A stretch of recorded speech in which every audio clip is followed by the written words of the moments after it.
எல்லா கம்பெனியுமே நம்ம குடுத்தாதான், அது எப்படி சொல்றேன்னு கொஞ்சம்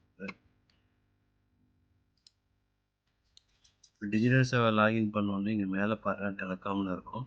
டெலகாம் கிளிக் பண்ணிட்டு டெலகாம் கிளிக் பண்ணீங்கன்னா இந்த மாரி வந்துரும். மொபைல் ப்ரீபெய்ட்ன்னு வந்துரும். இதுல போயிட்டு என்ன நெட்வொர்க் வேணுமோ அந்த நெட்வொர்க்குக்கு நம்ம ரீசார்ஜ் பண்ணிக்கலாம். சரிங்களா? இதுல நெட்வொர்க் ஃபோன் நம்பர் அடிச்சீங்க அப்படின்னா, ஆட்டோமேட்டிக்கா ஸ்விட்ச் ஆகி வந்துரும். உதாரணத்துக்கு இந்த நம்பர் அடிக்கிறேன். இதுல என்ன ரீசார்ஜ் இருக்கு அப்படின்னு எல்லாத்துலயும் இதே மாரி இருக்கும். உங்களுக்கு டேட்டா தனியா இருக்கும். அண்டு டாக் டைம் தனியா இருக்கும். அடுத்து பார்த்தீங்கன்னா, அது டேட்டா அன்லிமிடெட். அன்லிமிடெட்ல எல்லா பிளானும் மந்த்லி பிளான் எல்லாமே இருக்கு.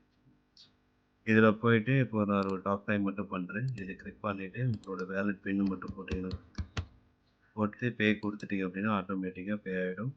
ஒரு 20 டூ 30 செகண்ட்ஸ் எடுத்துக்கும். எடுத்துட்டு இது ரீசார்ஜ் ஆயிடும். சரிங்களா? இன்கேஸ் ஏதாவது வரல அப்படின்னா, நீங்க டிக்கெட் மட்டும் ரைஸ் பண்ணுங்க. ரீசார்ஜ் ஆயிடுச்சு. டிக்கெட் போயிட்டு இதில போய் டிக்கெட் ரைஸ் பண்ணிட்டீங்க அப்படின்னா, கஸ்டமருக்கு ரீசார்ஜ் சக்ஸஸ்ன்னு வந்துச்சு. கஸ்டமருக்கு போகல அப்படின்னா, டிக்கெட்ல போயிட்டு நீங்க ரைஸ் பண்ணீங்க அப்படின்னா, அந்த அமௌண்ட் ரீஃபண்ட் வந்துரும். சரிங்களா? கஸ்டமருக்கு பண்ணிடும். பட் இதில வந்துட்டு ரீசார்ஜ் கொஞ்சம் ட்ரை பண்ணுங்க. மேக்ஸிமம் ரீசார்ஜ் எல்லாமே இருக்கு.